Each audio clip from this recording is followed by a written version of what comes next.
backgrounds as club owners, as cable network owners, as tour managers. But there's certain names that we just know that have been staples in this industry. And hopefully some of these folks will actually be attending today. But we're talking about the likes of the Max Myricks of the world.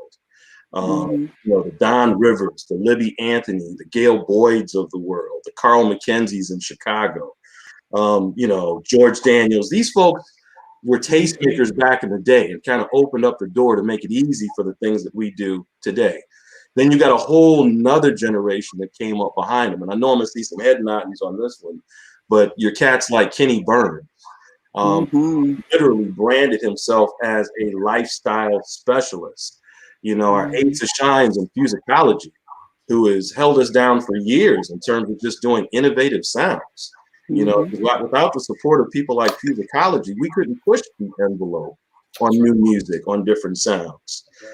Jason Orr, Funk Jazz Cafe, who helped to kind of redefine what a cultural festival experience actually was.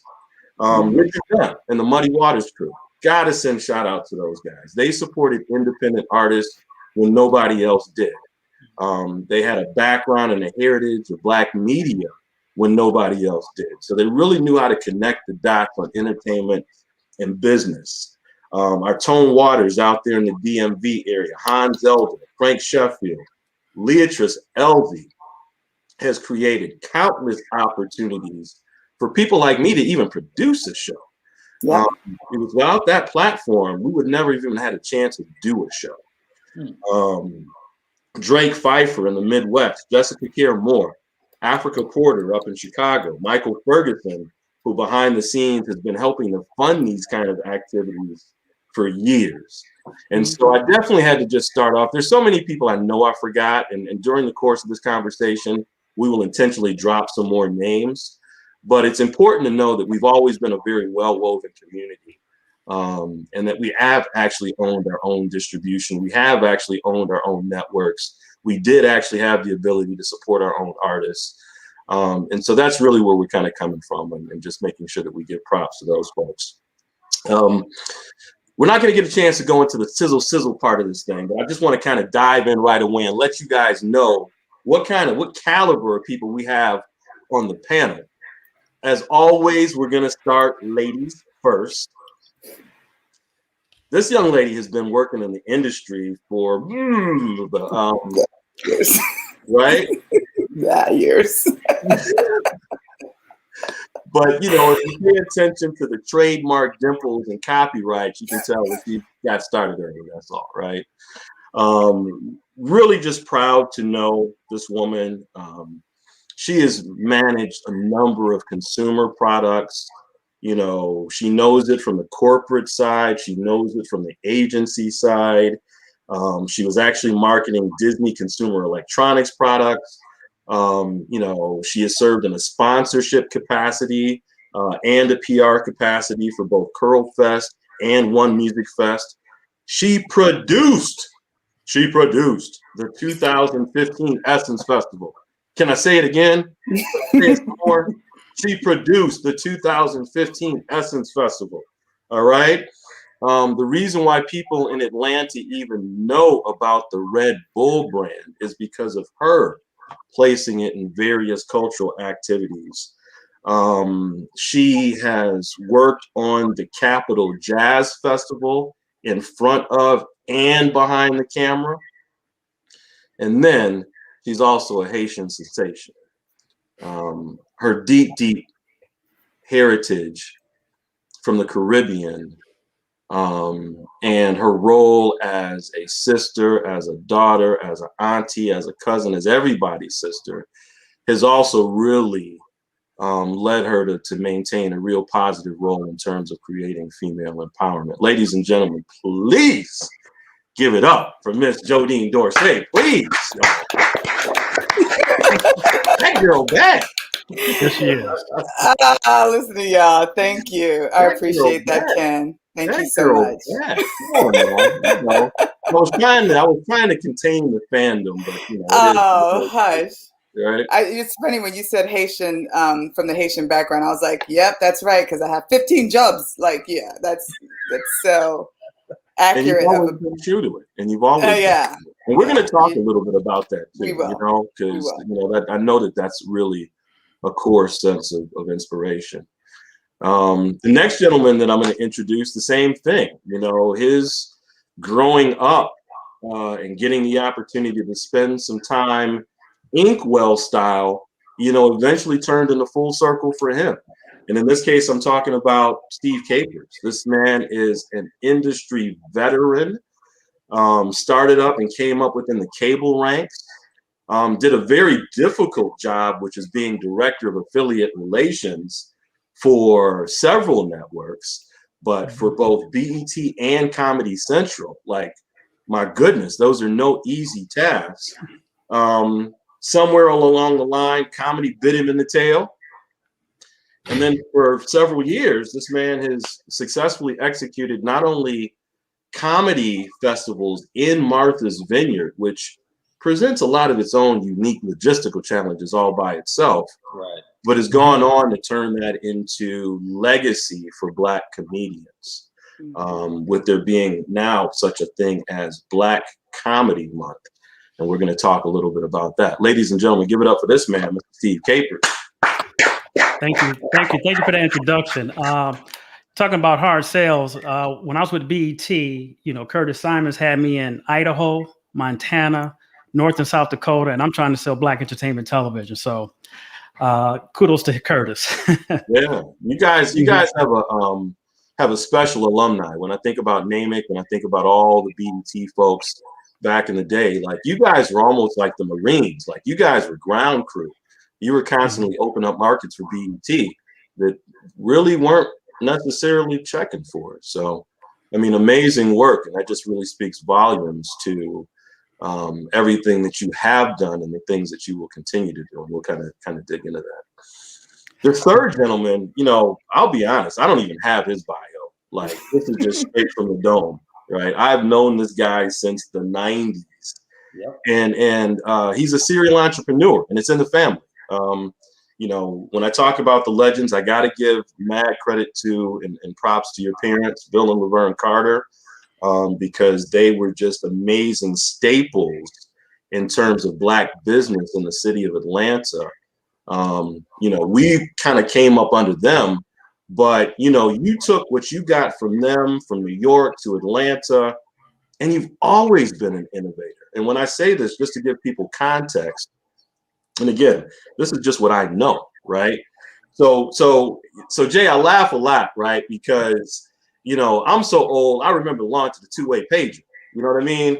But I remember you were selling two-way pagers and fax machine. Like, you were always up front from the office technology side. You parlayed that into being one of the first digital marketers that we had even heard of. Nobody was doing email marketing with email lists the way you were doing it way back then. And so your event, Soul Fusion, was getting thousands of people at hotels just based on great digital marketing before digital marketing was even popular. Fast forward a little bit, owned a club, Sugar Hill.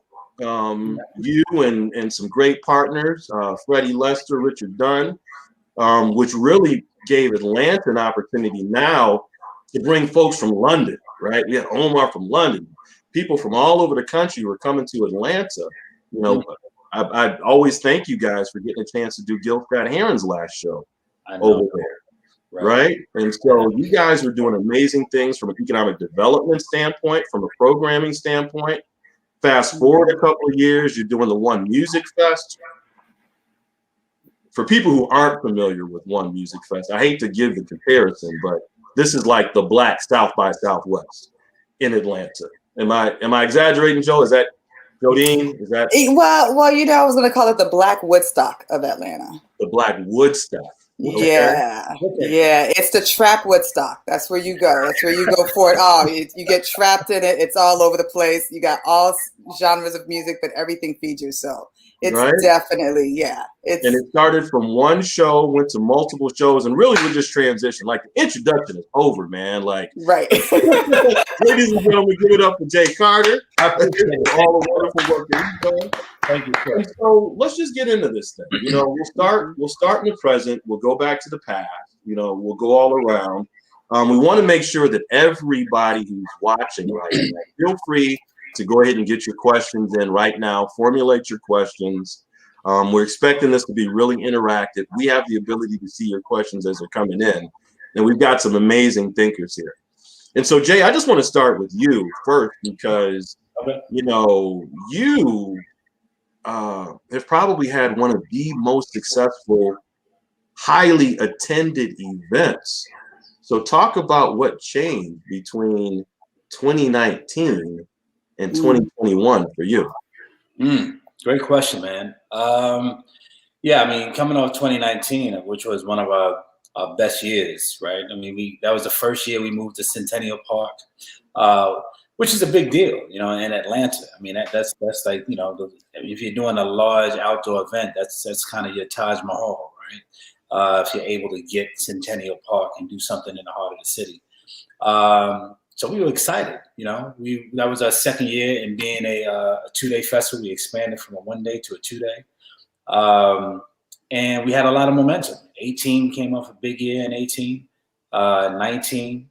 And then, you know, you get punched in his gut with this thing called COVID, right?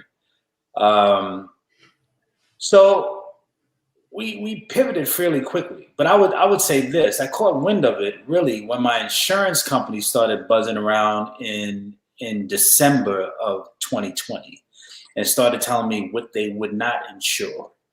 And I was like, well, what are you talking about? What are you talking about? Pandemics in which you're not, and the cancellation policies is not available. And so that's when I started doing my own research, and I caught wind of what could possibly come and what could possibly happen.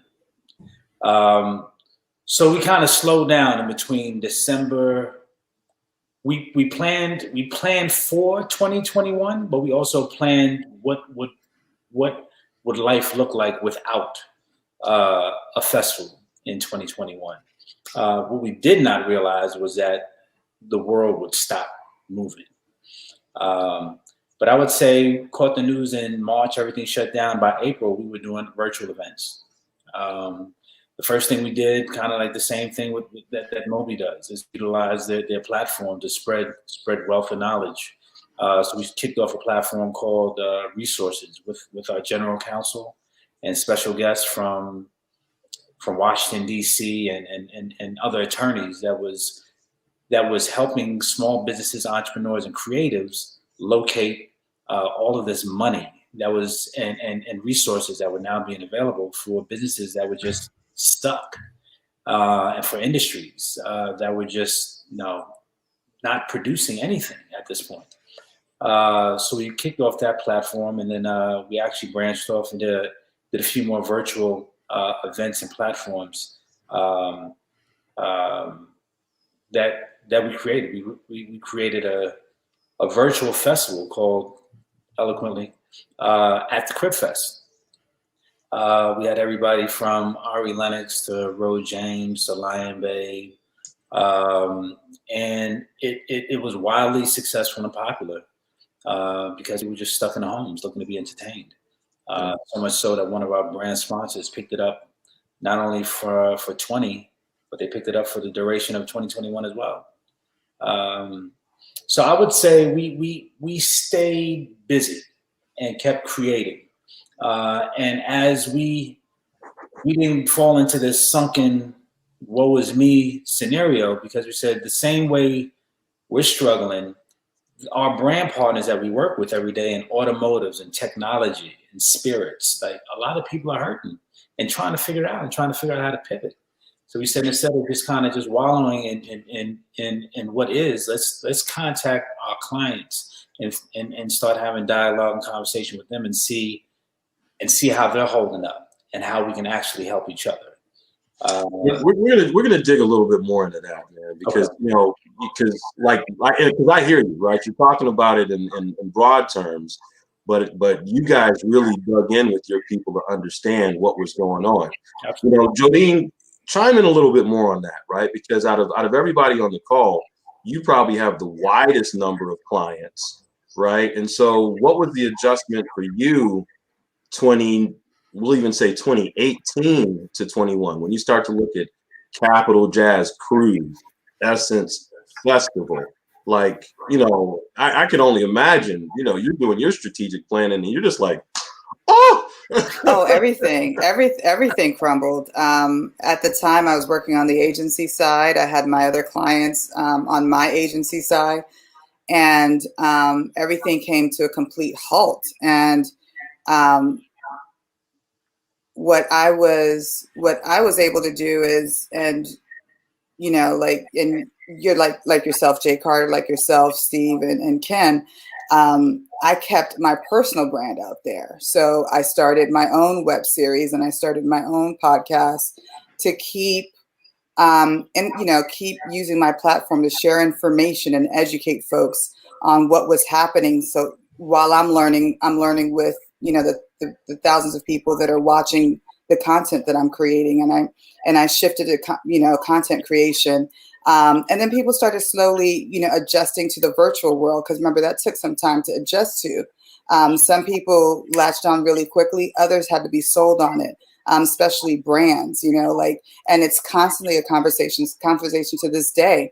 What's my return? It's not just eyeballs looking at a Toyota logo on a screen. It's, how do I engage with these fans? How do I engage with these virtual attendees?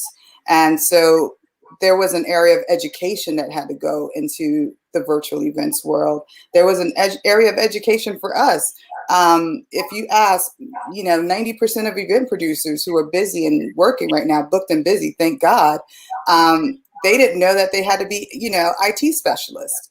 You know, that became a new thing, a new wave. You know, I didn't know I had to be certified as a compliance officer, and so I had to learn about, you know, I had to get more detailed and more intimate with this COVID and learn more about it so that I could, you know, I could be on site and assist people with safety and regulations and protocols. So it's just, there's a number of things that we had to educate ourselves on. There's a number of things that we had to educate our clients on as we were learning ourselves. But the success here is that, again, booked and busy, like the live events world went virtual and people started getting busy again. And although now we're getting into the hybrid mix and now we're getting back into the live mix with states opening up, you know, there's some education around that as well. So I'll pause there, but it's definitely been a very educational, you know, I hate the word pivot, but I'll use the word pivoting moment for a lot of us in the live event space. Man, I'm telling you, the two words that I got sick of coming out of 2020 were pivot and unprecedented. Like, man, you know, I used to love the word unprecedented. Like, I'd throw that out like it was, you know, but now, boy, it's overdue. Yeah, it really is. You know, Steve, let's dig in with you, because, you know, when we look at Jay and when we look at Jodine, in both cases, they did mass events with a good quality audience, but they were mass events. The niche that you developed was quality in a smaller environment. Help people kind of understand what you created at Martha's Vineyard and what it does for the area. So last August would have been our 10-year anniversary that we were going to celebrate the Martha's Vineyard Comedy Fest. And we're on such a high because we have actually became a significant part of the Martha's Vineyard culture and history. So this was real big for us. And my audience is pretty niche because I develop a brand that is niche. It's called Cultivating Comedy. And basically what that is taking the comedians and having them refrain from using any derogatory terms and to also limit profanity. Now, if it's part of the joke, we're all okay with it because I have a proud, sophisticated audience at Martha's Vineyard. So when this pandemic hit, I was really bummed because I didn't know what was going to happen. I mean, a virus, a pandemic. I mean, that's something that, we never seen. And so, and not to get too political, when they were talking about warp speed with the vaccination, I was like, I don't know, that doesn't sound right. But then when Biden won and then Fauci was able to kind of talk a little bit freely, I said, you know what? It's going down in 2021. We're going to have this festival. We're going to celebrate 10 years. There's going to be some restrictions. Obviously, we're going to reduce the crowd size to half each night. But what we're going to do is also stream the event too. So we want to encourage people to have backyard parties, any kind of thing to still participate and be a part of this. And, we never really had a digital strategy in place because, we were just all live entertainment exclusive. So we really felt pretty good about that. But what happened was, comics were trying to find their outlet. What can they do? So what we started doing was getting 10 people and we rented a space and we filmed shows. So we created like a spinoff called the Virtual Stand-Up Comedy Network. And so what we did was we looked to contact organizations that were doing their Zoom meetings and everything from fraternities, sororities, the Jack and Jills of the world. And we say, hey, we can provide the entertainment component to your virtual event. We charge anywhere from $200 to $2,500, for, different performances from comedians. And then we did something with Damon Williams, who's my business partner. We did the Damon Williams New Year's Eve comedy bash, and we did it digitally. And we only did it with very limited advertising. We just wanted to kind of get it out to just kind of document it, if you will. And through Facebook ads, a couple of Google ads, and just our email base from our constituents, we had over 1,000 hits for his special.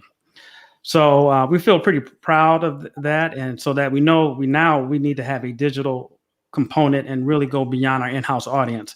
And we think we could do it with the clientele that we have and with the brand of comedy that we have. So that's kind of where we are for 2021. And as MOBE and as a MOBE advisory board, I want to thank you for your support of our symposium back in April. Damon always kills. Adele Givens came on, and I don't want to spoil it, but I really want to encourage people to go check out MOBE Symposium and listen specifically, because they were very timely. I mean, they were talking about technology and marketing and as a part of the comedy routine. And that just, that just has not been easy. We're talking experiential marketing, right? And so, Jay and Jodine, like, what kind of sacrifices, benefits, opportunities have you seen from going to a live experience to having to rely on a digital experience? You want to take that one first, Jodine? I mean, I could jump in really, because Jay, I think you've kind of one of the things that I love that you did, and for full transparency, Jay Card is also a client of mine, and I've worked with Jay in the past with One Musicfest and Soul Fusion, and what they were able to do with everything from the engagement online, the delivery packs, when you guys did the whole delivery packs for the festival and engaging Red Bull in that capacity, it was fantastic. And I'll let you talk a little bit more about that. But Ken, to your question, a lot of the clients that I worked with or talked to, again, what's my return? How do I engage with these digital folks? Is it a mailing of a gift box? Is it a surprise and a delight? Is it some type of, registration where we could take their email addresses and engage with them a lot more or more intimately? What are those connection points that we have with this digital audience? And I think I've worked everything from the delivery packs of gift boxes to creating unique platforms and experiences online that further drill down to the relationships with brands. And so, it's always going to be a question of, mass numbers, right? Like, are they getting the return on investment? I say for some, they will say yes, 100%. And for some who are used to that tens of thousands of people that they can sample at an event like a One Musicfest, when, you know, when we had one of our sponsors at One Musicfest, I mean, they sampled over tens of thousands on a Saturday afternoon. You know, they may not feel that, but at the end of the day, we are getting creative. We have to get innovative, and this is how you do it in the digital world. And we're not going to get the mass numbers of 10,000, but we'll get that 1,000, and that 1,000 that will be loyal, that will have a lifetime of loyalty to your brand, compared to a quick fix of a sample and you go on with your business. So those are some of the things you need to consider when you're thinking about experiential, when it comes to consumer brands and doing it online. But Jay, I'll let you talk a little bit more about that, because I think you have a great case study on that. Yeah, and just to add on to what you said, I think the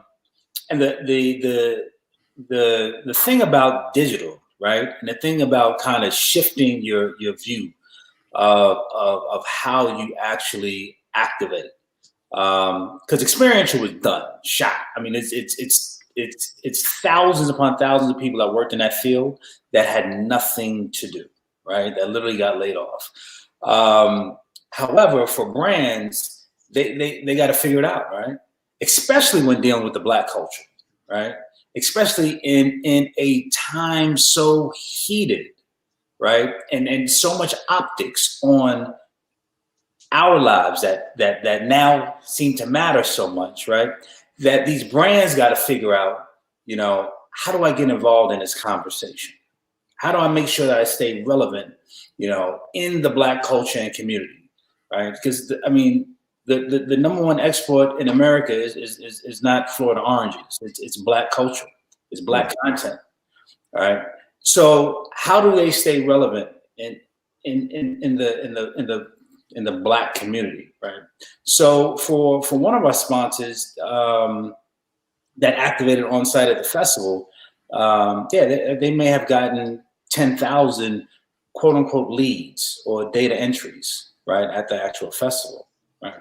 But when you produce a virtual event that may have a carrot or a digital backstage meet and greet with a certain artist, or the opportunity to win an experience, or an opportunity to win this VIP exclusive package to OMF, and all you got to do is fill out this information. That 10,000, if your reach and base is big enough, turns into 20,000. Right. So for the amount of money that they may have paid to be on site and activate at your event, when you have a digital platform, it's no longer, I'm just talking to 50,000 people at a park. I'm talking to 5 million people across a digital platform, right? Wow. So that was how we started kind of flipping it, right? If data entries and quote unquote leads is what you want, well, we can produce that for you. We can get that for you. And you don't even have to step outside your home. So that was some of the way in which we were presenting opportunities to brands, helping them stay relevant within the culture, and also hitting their numbers and hitting their marks. But there also were a lot of brands that sat on their hands and said, you know what, there's just too much optics out here, too many eyeballs. You know, I don't know if we sponsor this event, do we come off insensitive, right? I went through that a lot on my side, because we tried to jump out right away with like drive-in concerts, and people were like, I don't know if we're ready yet, you know. And then by the time the president and the vice president done it, well, maybe we're ready for it, right?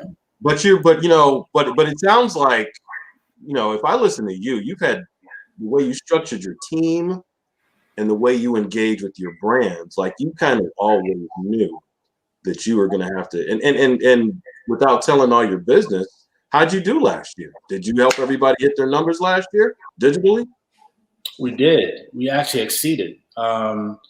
So Toyota was probably our biggest sponsor last year during the pandemic, and we produced a digital show, the At the Crib Fest. We actually did that as an activation for them.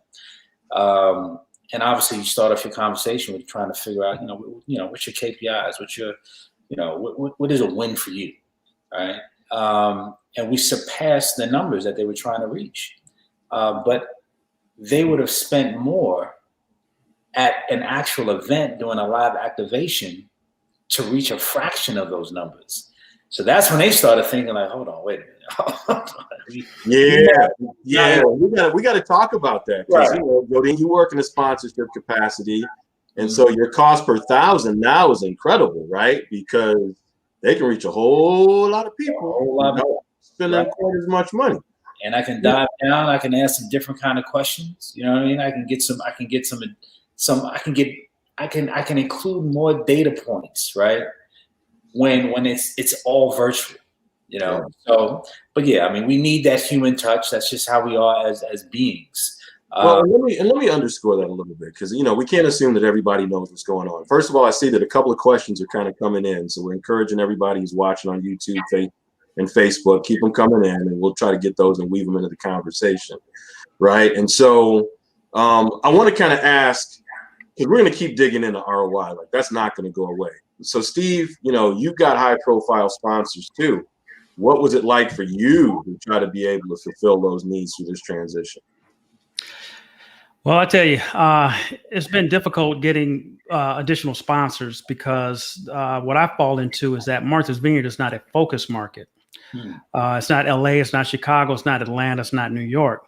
But even though I tell them I got people from all over the world that come to my festival, sometimes that may not be the best selling point. But what I just try to do is dig in and just say, you want to be associated with this kind of event, because, the history, we're embedded basically in Martha's Vineyard. And this is a big social gathering. We have high clientele people. When you in Martha's Vineyard, you can walk down the street and see all kinds of celebrities, politicians. Again, this is just a great customer base. And so we look for brands that will help us, make us, like the HBO. So we look for non-traditional sponsors as well, like say Apple, just anything that can happen. But we just try real hard digging. I use a lot of my network to talk to them to get me into bust down some doors. We got all kind of presentations, proposals, and basically that's just kind of how it goes. I thank HBO quite a bit, and particularly Lucinda Martinez. She's no longer there, but but she trusted the brand, she trusted me, and we were always able to deliver. But we went over and beyond. We did a lot of traditional stuff, from everything from cable spots to radio spots. We started buying digital ads, things of that nature, and they were happy with our performance and our reach. So yeah, and I love the way you kind of scored that. We got a call or a question coming in from YouTube, Anthony Smith. And folks, when you're submitting, let us know where you're from also when you're chiming in. Anthony's observation is that from his standpoint, right, and we've heard it for years, content is king. I think my friends over at Aspire, Tyrone Johnson, said content is king when crowned with distribution, right? And so Anthony's question and statement really is, from his standpoint, it seems like it was all about generating quality content. How do you repackage that content, and how do you make it all about a global experience? Steve, you touched on that first, and then I want to hear how both Jodine and Jason are also dealing with content. Well, content is king. And so, before this panel even began, we were talking about all the content that I have. I have 300 or 400 hours of content that is just sitting in the vault, if you will, that we want to, produce, distribute. We just been doing the typical YouTube, Facebook, throwing clips up there. But we want to do a little bit more than that. We're actually working with a network right now, a streaming service that is interested in broadcasting our festival. They have a pretty good reach, over their platform. And so they're on Pluto. They got, even their Facebook page, they got 4 million followers. So that's what's going to really put us over the top. We consider ourselves a national event. And we have this quality never seen before, digitally, if you will. And so it's just unique. And so we just want to produce it. So we're not, we're not Def Comedy Jam. We're not Comic View. We have our own sense of brand and identity. And that's what we're really pushing. And we just got a new sponsor just recently with the Smithsonian Channel. So we feel pretty proud of that. So those are the kind of clientele we're going after. Yes. Mm-hmm. Congrats, Steve. Yeah. And stop trying to sandbag too, man. Because just tell the people a roster of folks that you had. Stop trying to pretend like you just a little. Who's on your roster from a content standpoint? So the media company, the BET, we had TV One, we've had HBO. They've been with us all 10 years. Now we got the Smithsonian Channel, but we had other sponsors from Budweiser. We had Red's Apple Ale, and a few others. I just can't think offhand, but yeah, we dig pretty hard with them. And then the talent roster. Then go ahead, Jodine. No, I was going to say, and Ken, we got to shout out 10. He just said 10 years. 10 years of that's a big deal. Producing a quality event to a niche market with sponsorship behind you. I mean, a lot of people come into this live events field and say, I want to do a show, I want to do a festival, and they think it's easy. They think it's something you can just roll out. But Steve is a living testimony. It's 10 years under his belt. That's no easy feat. So congratulations, Steve. Thank you very much. And yeah, we have a lot of air in our sails. I mean, we've even been approached by Bravo that wanted to do a reality show surrounding the festival, because what happens is all the comics, we live in one house, and that's the real comedy show. I can only imagine. You can only imagine what goes on. So, but things that didn't fall out, well, that's a whole nother story, but yeah, we're being recognized and noticed. And so people are looking for unique content, even away from the festival or that's associated with us. So, yeah, I love your feedback on that. Also, just a quick statement from one of our Facebook viewers, who's also an advisory board member, Deidre Tate. Deidre. See, I knew you knew her. I love me some Deidre. I don't spend enough time with Deidre. And that happens every time. Yeah, Like people that we didn't even know we had mutual friends. But, Deidre was underscoring the fact that while the physical connection is gone, the virtual event has always had the upside on impressions and engagement through a whole different way. So let's keep this content conversation going. So Jay, from your standpoint, how important has content been for you? Oh, it's huge. And we talked about this briefly earlier before the discussion began. Even when I owned the live music venue back in the early 2000s, my biggest regret was not filming more of the shows that we had. But we also wanted it to be really raw and organic and just to kind of happen. But that's one of my biggest regrets, is not capturing those experiences down at Sugar Hill. But content is king. But I'm gonna tell you, if content is king, then data is God, right? Because at the end of the day, that they want the metrics, they want the information, they want to know, where are you going, where do you live, what do you buy, what are your habits, what are you watching, right? They want all the psychodemographic information about our audience, right? The quote unquote super consumers, right? So they want that data, right? So, but content, yes, content brings in the data and the information, but you got to have another side of your business that is also aggregating all of the data that is coming through your site, coming through your door, or coming through your live stream.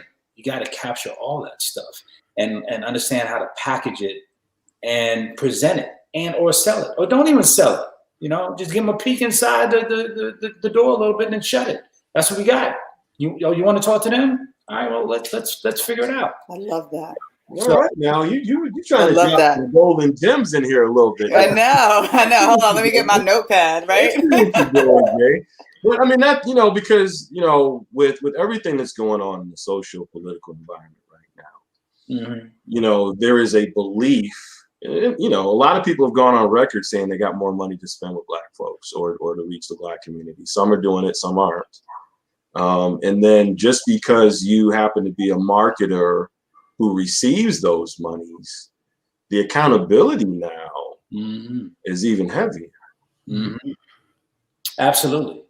Yeah, I think, and although all money is green, we've actually had some sponsors that we pushed away from and decided not to work with. So it's that too, right? It's still integrity at the end of the day, and also making sure that the brand matches what you're selling, right? I mean, you're not going to go to, Steve's festival and see, Coke 45 as one of the sponsors. Right? Yeah. No. In the early age, you may have seen that, but no.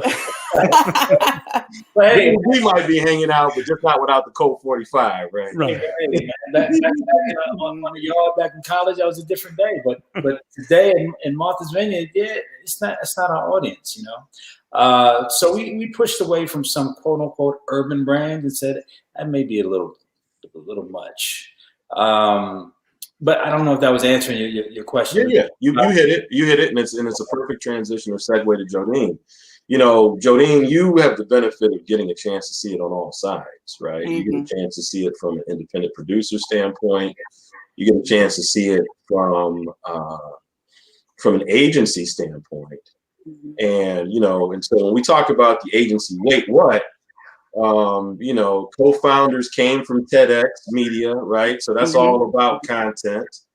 What are you seeing from your side? Because now you're in a very unique position that you're curating the content in advance of the sponsorship or in conjunction with the sponsorship. So what are you seeing?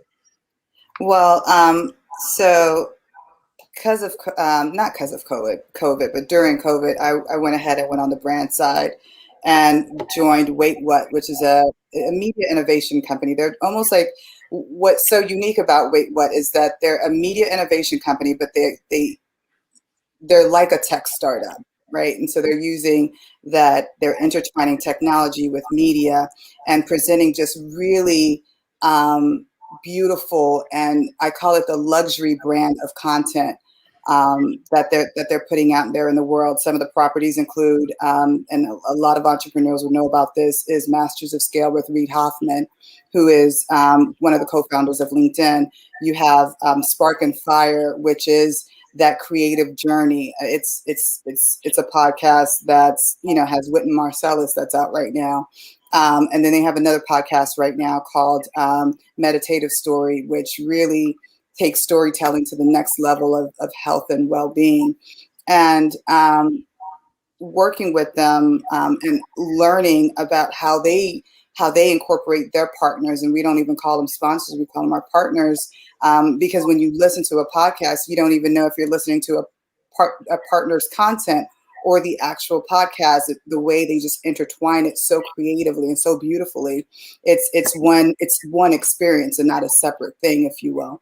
But what I'm seeing there is that there is an appetite. There's an appetite for content. People want content that's going to elevate their lives, point blank, period. You're going to be inspired by it. You're going to be fed from it. People want that content. And to go back to Anthony's question about making it a global experience, what did you say? If content is king, data is God, distribution is the crown, licensing is your tool. Like license that content and repackage it so that you can license, and exclusive licenses or non-compete license, whatever it is that you need to do to get creative with that content.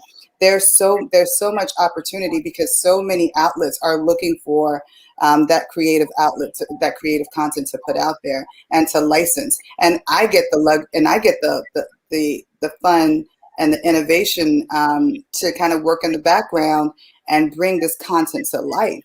So people want still a live experience. We're getting vaccinated. We're starting to be able to go outside and take our mask off a little bit, not too much. But with that even being said, like, people are wanting to go back and have that deep connection with human beings again. Yep. And I get a chance to work with this agency or work with this innovation shop to really bring that content to life.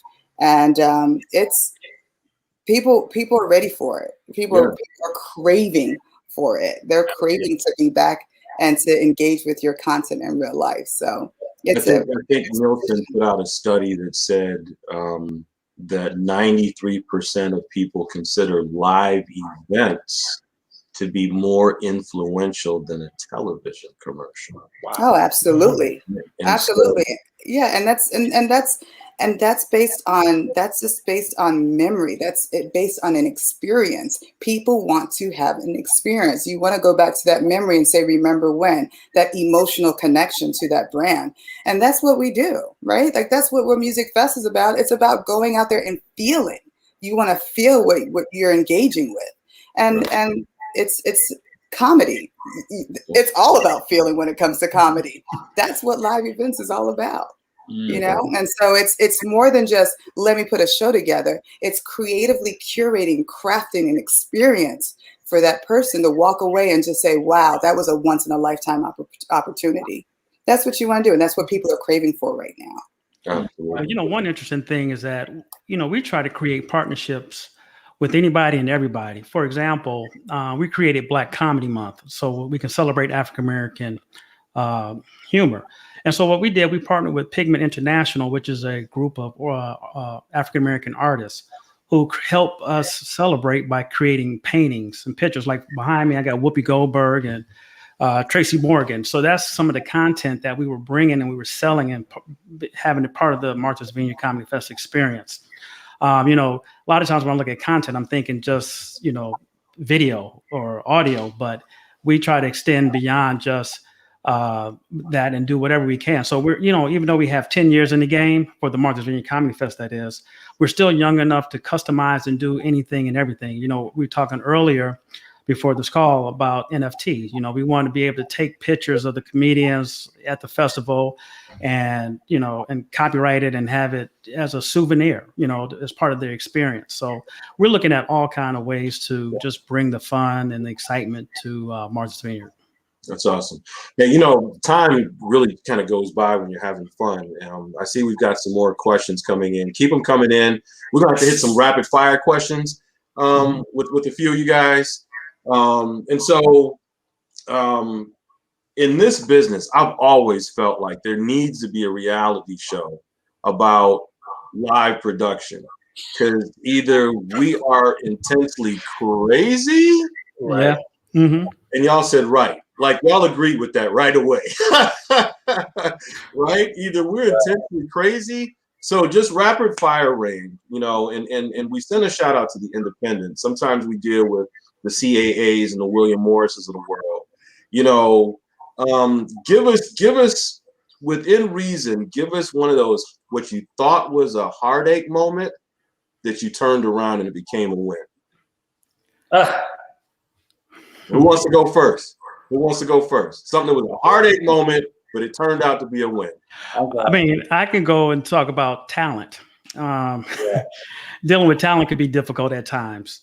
You know, when I started my festival, I was pretty much highlighting and featuring B-level comics, meaning they could easily be the next Dave Chappelle or Kevin Hart or whatever. But you know, they could be prima donnas at times, but you just got to be able to, you know, talk them up and, you know, make them feel like a big fish in a small pond. But other than that, I think everything's been pretty smooth, but just sometimes with talent, you know, living in the same house, that, you know, it could cause some friction, I guess. It's not like babysitting, man. Yeah, well, you got to do a little bit of that, but once they get used to the island, they're on their own, and people recognize them, and it's all good from there. Yeah. Jodine, Jay, which was one that you felt like was, ooh, this is gonna kill me, but it turned around? Go ahead. You want me to go? I got a couple, man. Oh my! It sounds like y'all are thinking about the same one. Real quick. Are we thinking about the same client, Jay? No, I'm just joking. Could be. It could be. Definitely could be. So it was two, right? First one was like 2 weeks before the festival. I think back in 2013, we had Imelda Rue, and then she got sick and she had to back out at the last minute. So I was, you know, I was scrambling. So I called Joy. I said, Joy, I need somebody filling for Mel. What do you think? She said, well, what about Erica? I said, Badu? She was like, yeah. I said, I don't know if she's gonna move that quick. She said, all right, well, let's just get on three-way. So we called her. So she came. She decided to do it. I was like, oh my God. But she said, I'm only going to DJ. I said, oh, okay, well, we'll figure it out, whatever. So she was going to come on stage and start DJing. Her computer crashed on stage. And I was like, oh, Jesus Christ. And so Pete Rock came on stage with his laptop. One of our other artists there, the keyboardist, came on stage, and he started playing Badu melodies. And Pete Rock would play the actual instrumentals. And so a DJ set, that was Erykah Badu DJ set that was supposed to be maybe like 20 minutes, turned into a mini Erykah Badu performance that was, I think, lasted maybe like 30, 35 minutes. But we weren't even supposed to have that show. And we got that, got the content, recorded that, yeah, right? So it turned to that was a moment, and she was like, you know what, I mean, we had to do, obviously you pay me what we agreed on, and it was all love.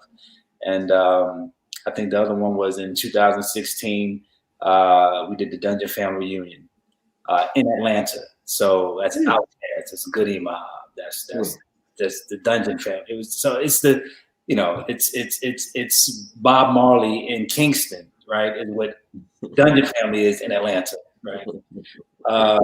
But Andre would never commit. Andre 3000 would not commit. So we booked the whole thing without Andre committing. We never advertised Andre. We advertised everybody else. But then it started buzzing that Andre was going to be there. And the show sold out. It was 20,000 tickets gone. And, everyone was thinking Andre was going to be there. I went to one of the rehearsals, and Andre was at one of the rehearsals. This was probably like 4 days prior. And, I started talking to him, but Andre, if you know Andre, I mean, he's warm initially, but then he kind of retreats into a corner, and then he's like the shadow, right? And so you can't read him ever. And so once all the Dungeon Family got there, from Big Boy to Rico Wade, they was like, I don't know if he's coming. Let's not even talk about it. And I was like, everybody, all 20,000 people think Andre's coming, be here. They said, I don't think he's coming. And I was like, well, it is what it is. I would say about 30 minutes prior to Dungeon Family pulling up on stage, the manager of the Dungeon Family hit me on the text and said, Andre just pulled up. I said, get out of here. I said, Andre's here? And so we all ran backstage to see if Andre is really here. And Andre's there, shaking hands, high-fiving, kissing babies. And they said, he's here, but I don't know if he's getting on stage. I'm like, come on, good God. What we gotta do? And so they started performing, man. And you saw Andre standing on the side of the stage, tapping his foot, nodding his head. And then it came his verse, man, to come on stage with Big Boy. And they shut it down, man. And when I say grown men were out there crying, like, I don't think people understand what Outkast and Dungeon Family is to Atlanta, but it was grown folks out there crying. I waited too long to get my tickets. I was stuck behind the fence at Centennial Park. I couldn't even get into the park. No, that was Lakewood. That was Lakewood. Okay. Man, y'all killed it. And that was the last time Outkast ever performed. Wow. We got film too. We got that. Right. License. Yeah. Include this in the documentary. And we might, they allow us to do a little bit of overtime. We got a question from Real Chicks Rock. Question is, do you all believe that this hybrid format is going to exist beyond 2022? I think it's going to exist, just like, work from home.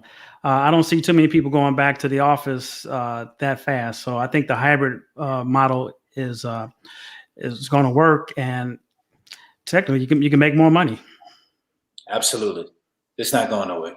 It's not going anywhere. Not for a while. And Ken, I'd like to answer that question too, because it kind of falls into this hybrid conversation about a fail that ended up being a win. And one of the things when I started with Apollo Theater, with Apollo Music Cafe, I always wanted, I always was trying to get them to kind of think about doing the Apollo Music Cafe, which is a more intimate type of music performance presentation from Apollo, the traditional Apollo Theater. We would sell, you know, we would sell probably 150 tickets. It was a smaller house, but it's in the Apollo Theater. It's focusing on emerging artists. And we just really, you know, I really thought that a digital footprint of Apollo Music Cafe could go a long way, especially globally, because it's being presented by Apollo Theater. And it was kind of like always, like, you know, like, yeah, we'll talk about that next season. We'll talk about it next season. We'll talk about it next season. Well, here we are in COVID, and it's all virtual now.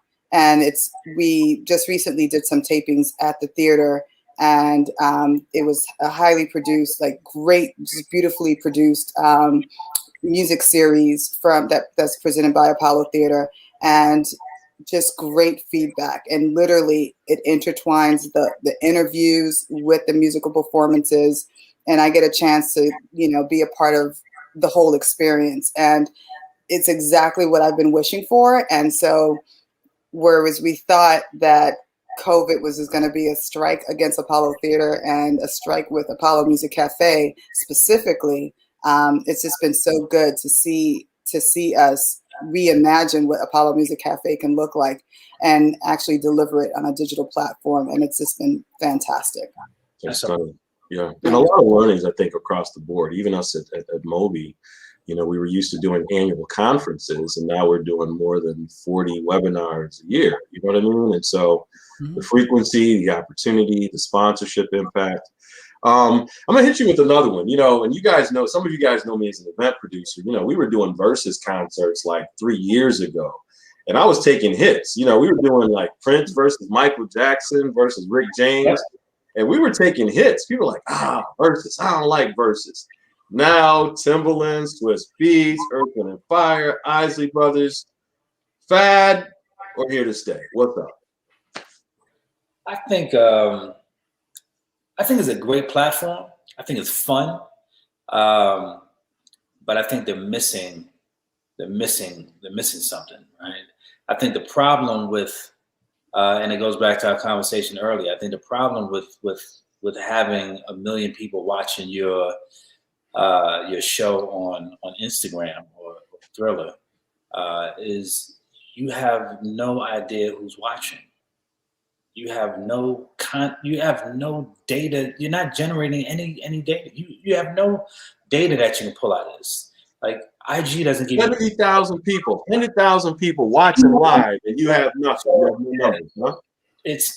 I mean, it's great for the eyeballs for Ciroc and Ciroc.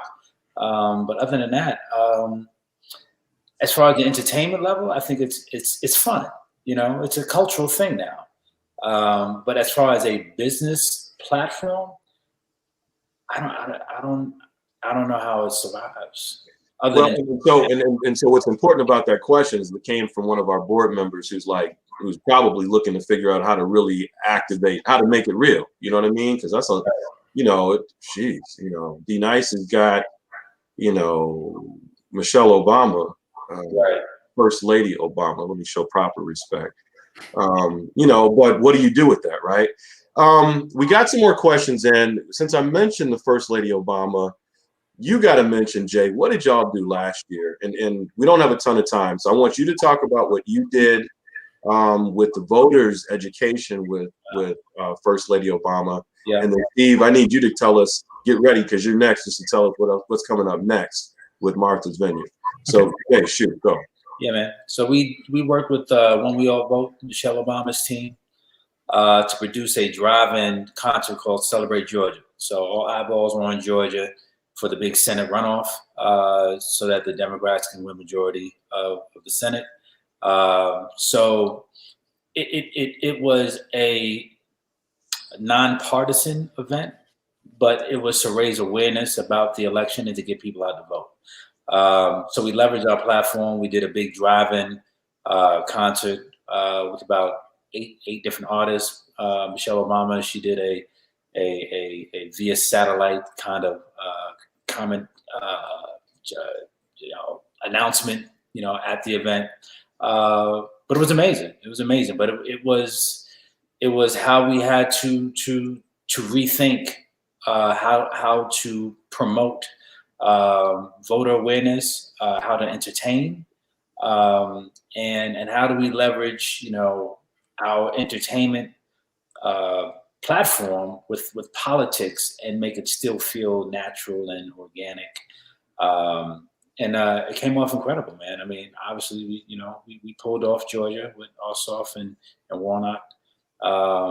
So yeah, man. So that was probably one of their success stories as well. The big success stories when we all vote. And we have some more things planned with them this year, actually. Excellent. And that it worked to the spirit of the event. It still came off as authentic and not a distraction. Yeah. Probably even made some money with it too, huh? Man, politics, man. The PAC's got some. I'm like, what's the budget for this thing? What? Right. We'll figure it out. Right. Good. Right. And then, more about quality Black folks. Steve Capers, what's next? Well, I would love to get the Obamas to come to my show. Every year, Secret Service, they do a sweep, in anticipation. And so we get all excited and think that this is the time they're coming. This is the time. So we have more secret agents at our shows than Obama's showing up. But this year, we're going to, relaunch our 10-year anniversary. We got Damon Williams, Alonzo Bolden, Kim Whitley, Ralph Harris, Vanessa Fraction, and a few others. I just can't think off the top of my head. So we're going to be there for 3 weeks. We're going to, again, stream it and expand beyond our in-house audience. And we're just looking to have a good time and celebrate Black Comedy Month with the Martha's Vineyard Comedy Fest kicking things off. And we always get the question, how do people get tickets? Oh, marthasvineyardcomedyfest.com. Real simple. And get your tickets in advance because we usually sell out before opening night. There you go. All right. Miss Jodine, the world is your oyster. What's next for you? Oh man, working on I do a lot of clubhouse events, believe it or not. Working with WaitWhat with our Spark and Fire. We have the Creativity Club, and we're doing a few clubhouse events. We didn't get too much into that, and definitely part 2 of this, we should talk more about that because I'd love to different ways of engagement. Clubhouse being one of them. And working on a summit for the Masters of Scale podcast that's out. We're going back on our cruise in 2022. Cruises are opening up. And believe it or not, selling out. And it's people are ready. People are hungry. People want to feel people again. And so I'll be working behind the scenes and making sure that we deliver on an amazing experience. So you do make sure it happens. Jay Carter, this whole conversation, we have not talked about your latest evolution, which is your agency. We have known you as an event man, tastemaker, entrepreneur. Now you trying to step into the agency world? What's going on? What's the agency and what's going on? It's one venture group, but we're not really an agency per se. Right? So we've been flying underneath the radar probably about a year. But we have a lot of brand relationships. So my partners is Steve Canal, who comes from an agency background, but also did 10 years with Miller Coors, and Troy Brown, who has a digital agency, but was also with Publicis for 7-8 years, where he managed the digital branding for clients like Home Depot, AT&T, and other large brands. So when you get somebody like Steve that understands product marketing and distribution, and someone like Troy that understands digital marketing, and someone like myself that does experiential and lifestyle marketing, and you put us together, it's a dangerous combination. And so that's when we said, all right, let's get together and let's figure out a different way to approach these brands to help them reach their marks, their numbers, create some culturally relevant moments and experiences for them. But at the same time, a lot of agencies don't own their brands. which is something that's different with us. We actually have about 6 brands underneath us that we own and can activate at any given moment. And then we don't only work with large brands, but if it's developing brands that we take interest in, we're also willing to invest and be a true partner in and your back of house marketing team. So that's kind of our approach. Feels like an agency, but a little bespoke, I guess. Yeah.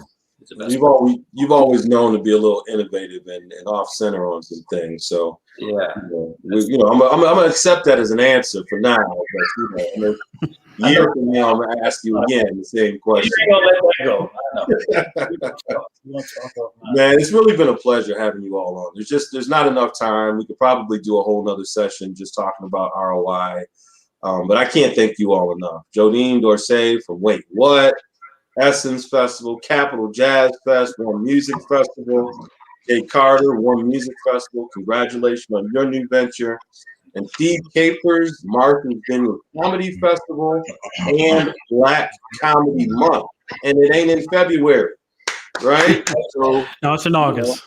We're coming, Steve. That's a thing. All right, I got Thank tickets We for are you. coming. Thank We you are all coming. for your time. Thank you for sharing with our listeners. We have to let everybody know that this program will continue to be archived and available on Facebook as well as YouTube.